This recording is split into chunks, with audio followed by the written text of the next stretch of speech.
Sabar dulu. Saya bisa seperti ini. Ketika sesuatu itu tidak dicontohkan oleh Nabi SAW, maka susah. Apakah Anda pikir dengan seperti Anda membentak seperti ini saya jadi gentar? Tidak sama sekali. Saya bukan membentak. Saya menyampaikan sesuatu yang hak. Saya paham yang antum sampaikan, tapi dengar dulu penjelasan saya. Bagaimana antum ini menjadi sosok seorang ustadz tapi tidak mampu mengendalikan hawa nafsunya. Ingat, Rasulullah berdakwah tidak pernah dengan yang namanya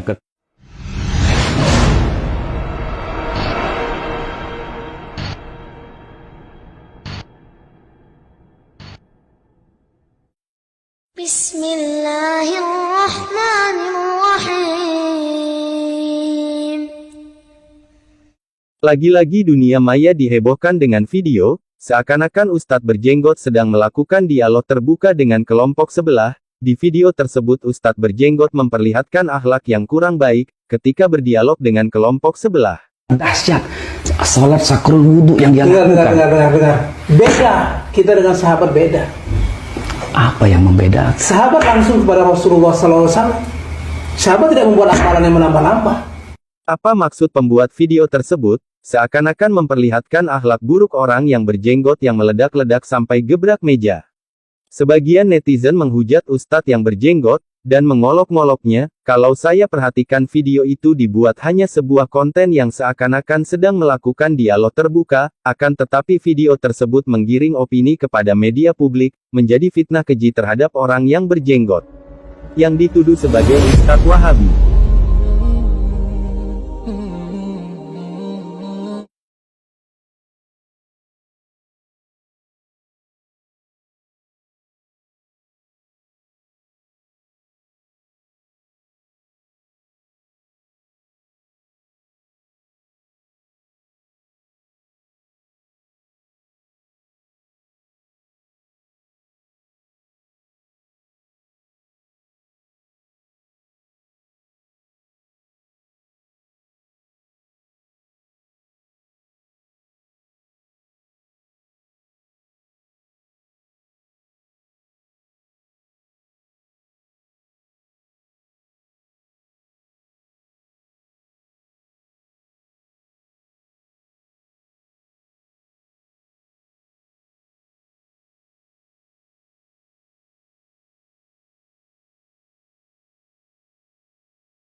Akhlak mulia itu adalah ibadah yang agung, yang pahalanya sangat luar biasa.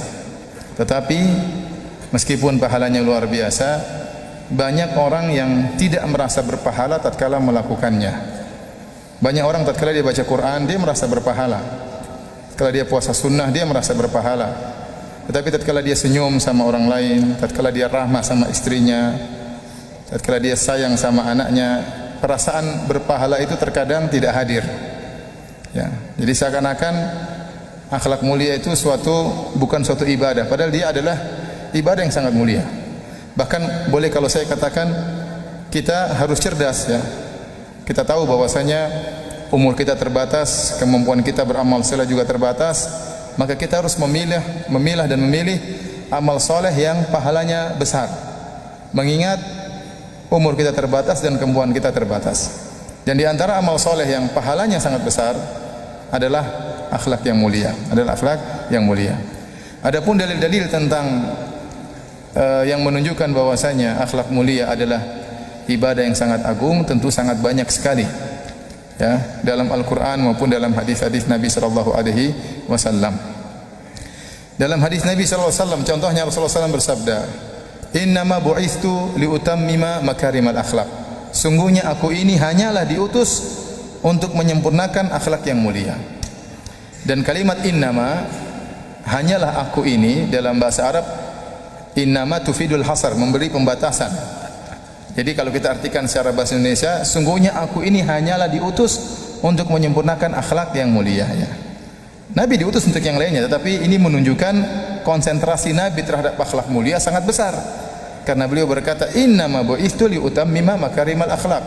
Sungguhnya aku ini diutus tidak lain kecuali hanyalah untuk menyempurnakan akhlak yang mulia, ya. Dan ini benar, makanya kalau kita buka hadis-hadis Nabi SAW yang berkaitan dengan adab sangat banyak.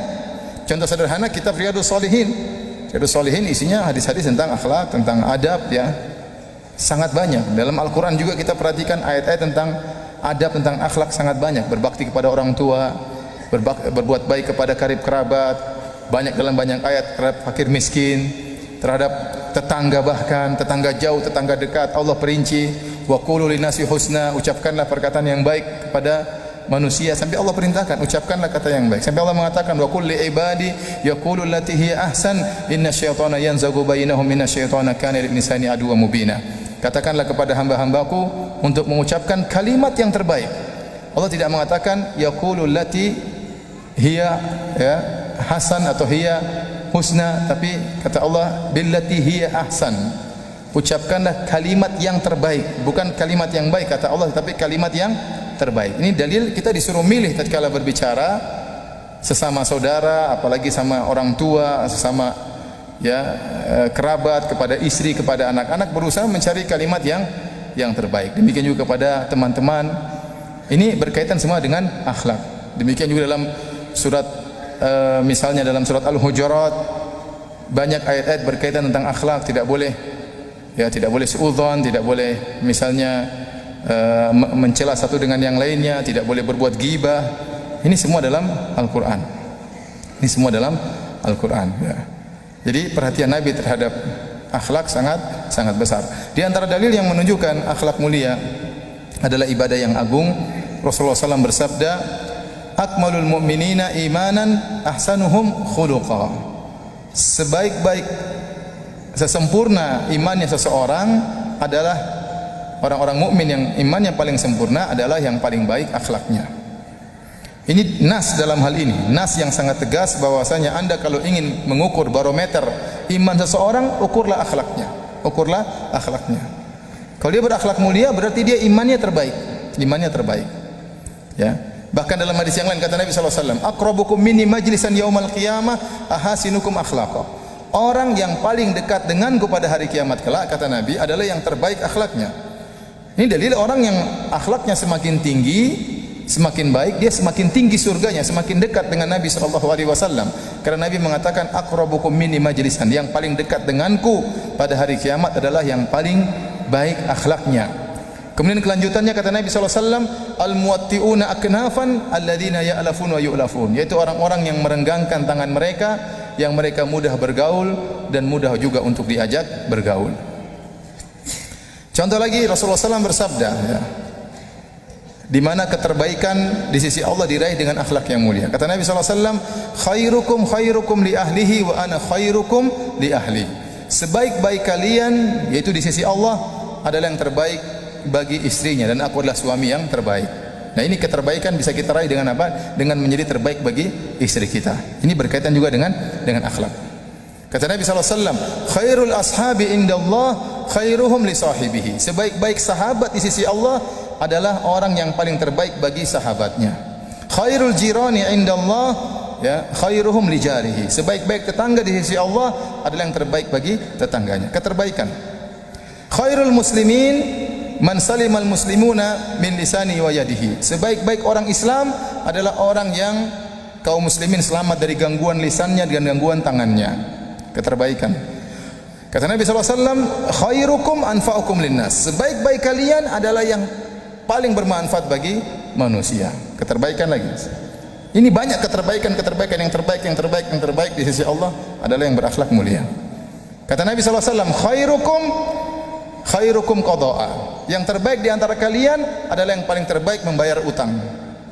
Nah, kalau Anda ingin tahu orang ini baik atau tidak di sisi Allah, lihat cara bayar hutangnya. Kalau dia pura-pura lupa hutangnya, ini berarti kurang baik di sisi Allah.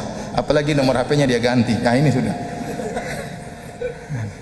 Karena benar Anda bisa melihat akhlak seorang dari membayar hutang. Kalau orang itu benar-benar baik, dia nggak perlu ditagih, dia akan bayar.